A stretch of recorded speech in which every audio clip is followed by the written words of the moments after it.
আজই সাবস্ক্রাইব করুন এবং দেখুন আপনার প্রিয় শো। স্রোত, আমি এই সম্ভাবনাটা অস্বীকার করতে পারছি না। তোমার জন্য তোমার দিদিভাইয়ের শরীরটা খারাপ করেছে। তোমাকে আমি নিজের ছোট বোন বলে মানি, ভরসা করি, বিশ্বাস করি বলেই কিন্তু আমি সবসময় তোমাকে সাপোর্ট করি, গার্ড করার চেষ্টা করি। আমি না আসলে তোমাকে অন্ধের মতো বিশ্বাস করতাম স্রোত।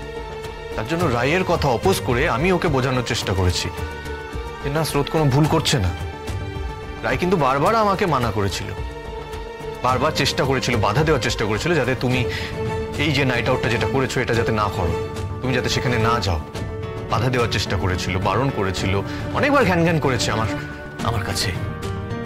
আমি বলেছি না, স্রোত এখন অ্যাডাল্ট হয়ে গেছে, ও ম্যাচিওরড, ও এখন নিজের পায়ে দাঁড়িয়েছে, ওয়েল সেটেলড, বুদ্ধিমতী। ওকে ওর মতো থাকতে দাও, ওর পার্সোনাল লাইফে ইন্টারফেয়ার করো না। এটা ওর ব্যক্তিগত সিদ্ধান্ত, তুমি কেন হস্তক্ষেপ করছো সেখানে? বারণ করেছিলাম, কিন্তু তুমি এবার ধোকা দিলে লিটল সিস। তোমার বন্ধুর জন্মদিন, পার্টি করবে, রাতে বাইরে থাকবে, ওর বাড়িতে থাকবে, এটা বলে আমাদেরকে চিট করলে। তুমি তোমার বন্ধুর বার্থডে পার্টিতে যাবে বলে আমাদের সবাইকে মিথ্যে কথা বলে অন্য কোথাও গেছিলে।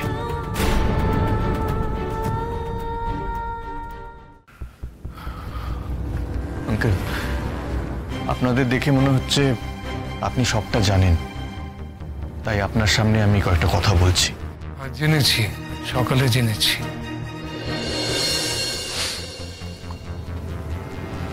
কাল তোমার বন্ধুর জন্মদিন ছিল না স্রোত? ভাবছো আমি কিভাবে জানলাম?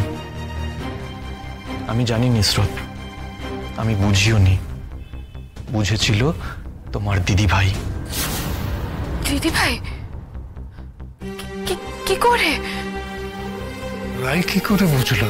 কাল রাতেই ও এই মিথ্যেটা বুঝতে পেরেছিল, আর তখন থেকেই ছটফট করছিল, বারবার আমাকে বলছিল যে আজ তো আত্রের জন্মদিন নয়। তোমার আরো কোনো পোক্ত মিথ্যে কথা বলা উচিত ছিল তোমার দিদিভাইকে, যাতে ও তোমার উপর সন্দেহ না করে। আমি ওকে প্রথমে বোঝানোর চেষ্টা করেছি, কারণ আমি ভেবেছি ও ভুল ভাবছে।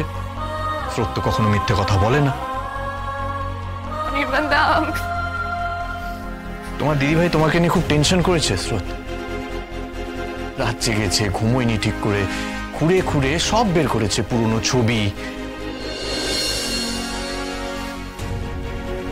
আত্রের জন্মদিন 11ই অক্টোবর স্রোত।